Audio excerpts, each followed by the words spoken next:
భార్యాభర్తల మధ్య అనుబంధం నిలబడాలంటే ముఖ్యమైనది సేవ.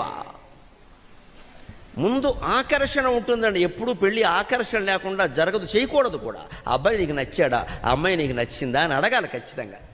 నాకు ఏమీ నచ్చలేదు, ఏ భావము కలగలేదంటే వారి జోలికి వెళ్ళకపోవడమే మంచిది.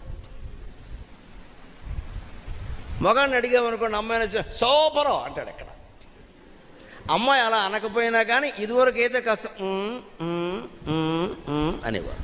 ఇప్పుడు అలా ఏమంటారు, వీళ్ళు కూడా పాపరు అంటారు గట్టిగా. ఇక్కడ ఏదో చెప్తారు, వాళ్ళ భావం వాళ్ళు చెప్తారు. పూర్వం అయితే మా అక్కయ్యలు వాళ్ళు మా నాన్నగారు పెళ్లి చూపులు ఏర్పాటు చేస్తే పిలిచి మా అక్క దగ్గర మా బావ గురించి అభిప్రాయం తెలుసుకుందుకు మా అమ్మకి అరగంట పట్టింది. అంత సిగ్గుపడేవారు.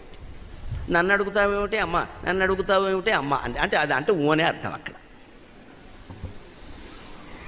అలా అనకుండాను ఏదోలే మీరు చెప్పాక తప్పదు కదా ఇంకా అని మూతి ముద్దాపురం వైపు తిప్పారనుకోండి, అది క్యాన్సిల్ అని అర్థం.